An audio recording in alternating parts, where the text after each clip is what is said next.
మన దేశంలో పుట్టి బతుకు తెరువు కోసం విదేశాలకి వెళ్ళిన ఎంతో మంది వ్యక్తులు ఆయా దేశాల్లో ఉన్న కంపెనీలని అలాగే అక్కడి గవర్నమెంట్స్ ని శాసించే స్థాయికి ఎదుగుతున్నారు. గత కొన్ని సంవత్సరాలుగా మనం ఎలాంటి వ్యక్తులని చాలా మందిని చూసాం.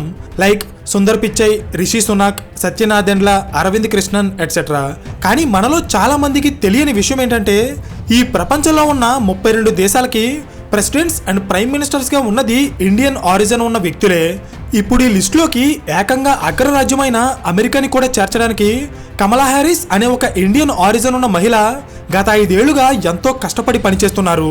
మీకు తెలుసా, 2021లో అమెరికాకి మొట్టమొదటి మహిళా వైస్ ప్రెసిడెంట్ గా కమలా హ్యారిస్ ప్రమాణ స్వీకారం చేసినప్పుడు ఎక్కడో తమిళనాడులో ఉన్న తులసేంద్రపురం అనే ఒక ఊళ్ళో ప్రజలు దేశం మొత్తం వాళ్ళ వైపు చూసేంత గొప్పగా ఉత్సవాలు చేసుకున్నారు.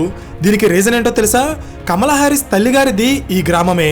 అందుకే ఆమె సక్సెస్ ని చూసి వాళ్ళు అంత గర్వపడుతున్నారు. అయితే ఇక్కడ క్వశ్చన్ ఏంటంటే, ఒక ఎన్ఆర్ఐ ఫ్యామిలీలో పుట్టి అమెరికన్ ప్రెసిడెన్షియల్ ఎలక్షన్స్ లో పోటీ పడే స్థాయికి కమలా హ్యారిస్ ఎలా ఎదిగారు?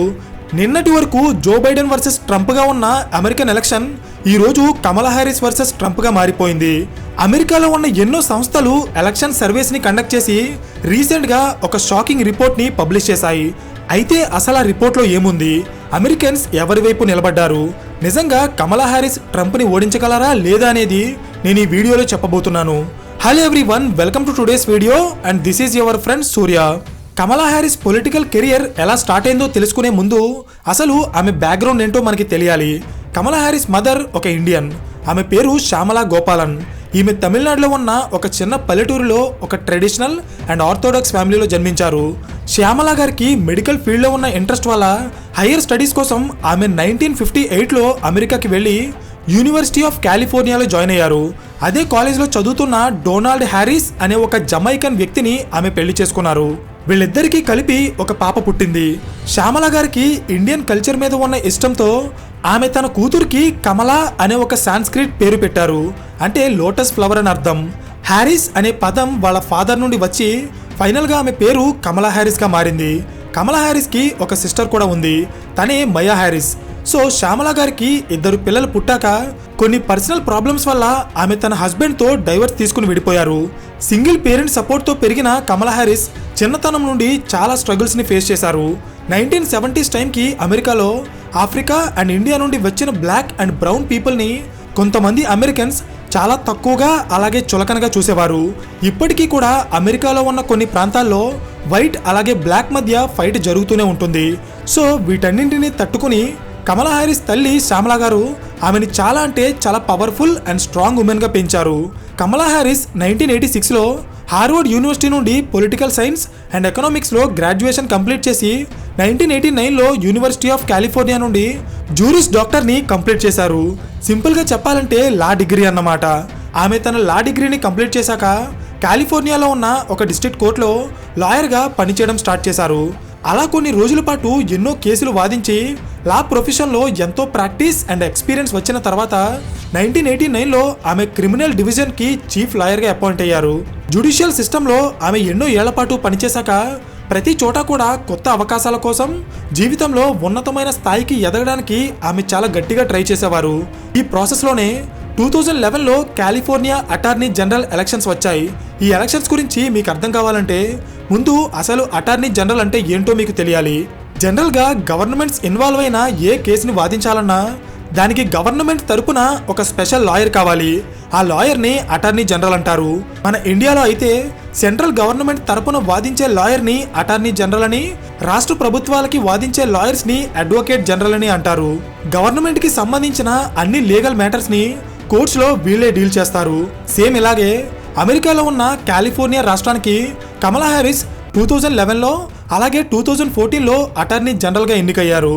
అయితే ఇక్కడ మీకు తెలియాల్సిన విషయం ఏంటంటే 2011 వరకు అమెరికాలో ఉన్న ఏ రాష్ట్రానికి కూడా ఒక మహిళ అటార్నీ జనరల్గా పనిచేయలేదు. అలా ఆ పదవిని సాధించిన మొట్టమొదటి మహిళ అలాగే ఫస్ట్ ఇండో అమెరికన్ ఉమెన్ కమలా హ్యారిసే. సో ఆమె ఎన్నో ఏళ్ల పాటు అమెరికన్ గవర్నమెంట్కి లాయర్గా పనిచేశాక గవర్నమెంట్లో పనిచేస్తున్న వ్యక్తులతో అలాగే పొలిటీషియన్స్తో ఉన్న పరిచయాల వల్ల స్లోగా ఆమె పాలిటిక్స్లోకి ఎంటర్ అయ్యారు.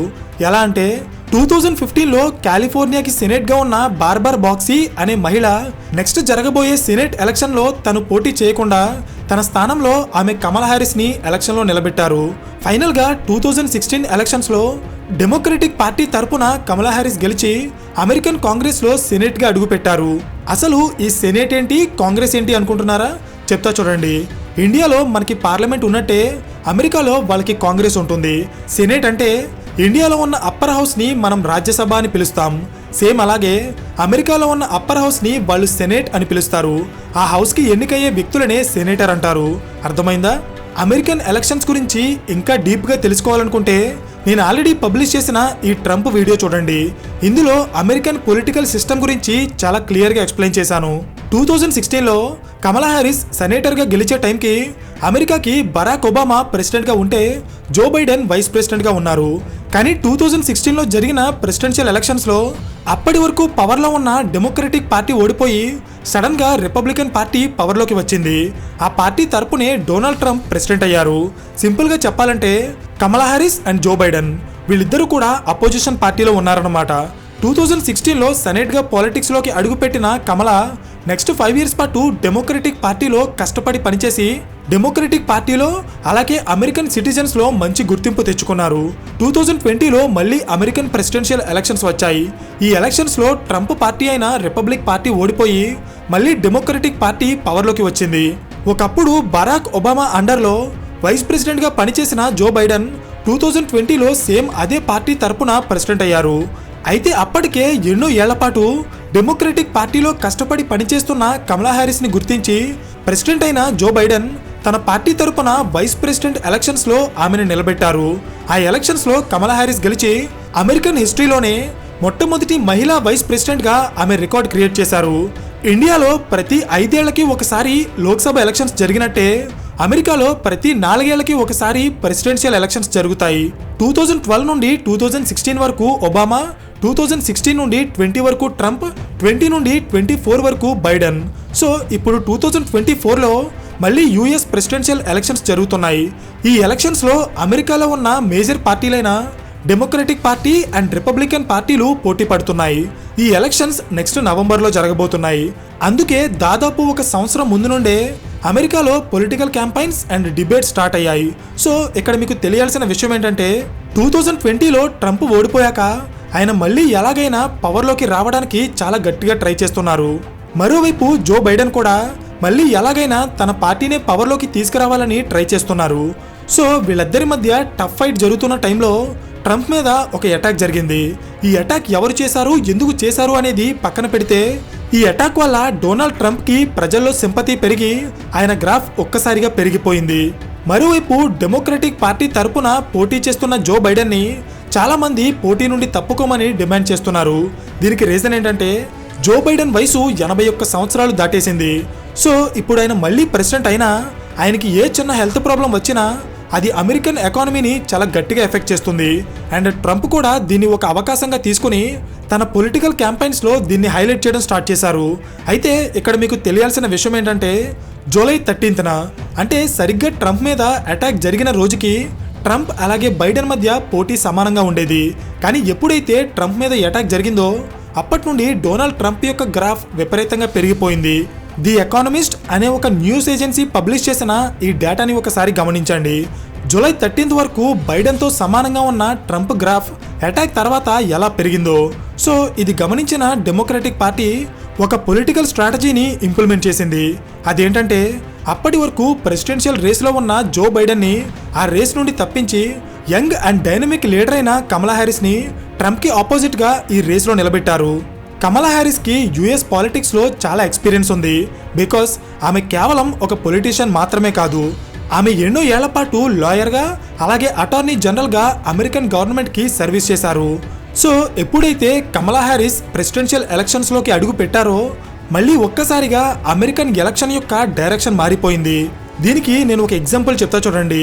టెర్రరిస్ట్ అటాక్ తర్వాత మంచి ఫామ్లోకి వచ్చిన డొనాల్డ్ ట్రంప్ కమలా హ్యారిస్ రేసులోకి ఎంటర్ అయిన రోజు నుండి అంటే ఎగ్జాక్ట్గా జూలై 21 నుండి ట్రంప్ యొక్క గ్రాఫ్ పడిపోవడం స్టార్ట్ అయింది. ఇప్పుడు మళ్ళీ ప్రెసిడెన్షియల్ రేస్లో డెమోక్రటిక్ పార్టీయే పైకి వచ్చేసింది. అలాన్ లిక్ట్మాన్ అనే ఒక అమెరికన్ హిస్టోరియన్ ప్రెసిడెన్షియల్ ఎలక్షన్స్ జరిగే టైంలో ఇతను ప్రజల్లో సర్వే చేసి శాంపిల్స్ని కలెక్ట్ చేసి అసలు ప్రజలు ఏం కోరుకుంటున్నారు, ఎవరికి ఓటు వేయాలనుకుంటున్నారో డీటెయిల్డ్గా తెలుసుకుని ఒక రిపోర్ట్ని పబ్లిష్ చేస్తారు. ఆ రిపోర్ట్లో నెక్స్ట్ ఎలక్షన్స్లో ఎవరు గెలవబోతున్నారు అనే ఇన్ఫర్మేషన్ కూడా ఉంటుంది. ఇతను ఇప్పటి వరకు అమెరికన్ ప్రెసిడెన్షియల్ ఎలక్షన్స్కి సంబంధించిన 10 రిపోర్ట్స్ని పబ్లిష్ చేశారు. 1984 నుండి 2024 వరకు జరిగిన 10 ప్రెసిడెన్షియల్ ఎలక్షన్స్లో 9 ఎలక్షన్ రిజల్ట్స్ని ఆయన ముందుగానే కరెక్ట్గా ప్రిడిక్ట్ చేసి డేటాని పబ్లిష్ చేశారు. ఇప్పుడు 2024 ఎలక్షన్స్కి ఇతను పబ్లిష్ చేసిన డేటా ప్రకారం డెమోక్రటిక్ పార్టీ తరపున పోటీ చేస్తున్న కమలా హ్యారిసే నెక్స్ట్ అమెరికన్ ప్రెసిడెంట్గా గెలవబోతున్నారు. అయితే ఈ విషయం చెప్పేది కేవలం ఎలాన్ లిచ్మన్ మాత్రమే కాదు.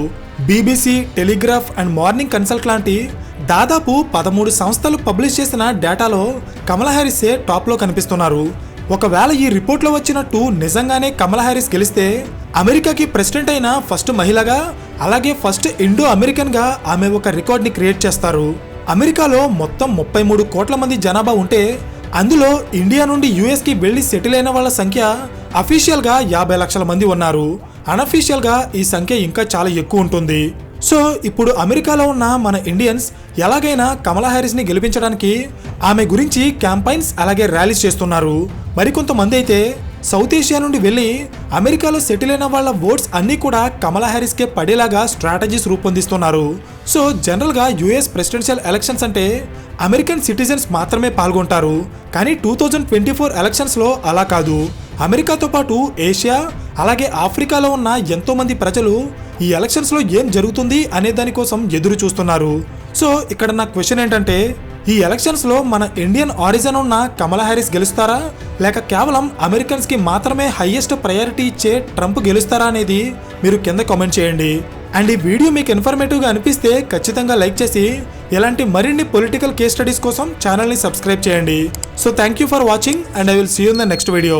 Till then this is your friend Surya signing of.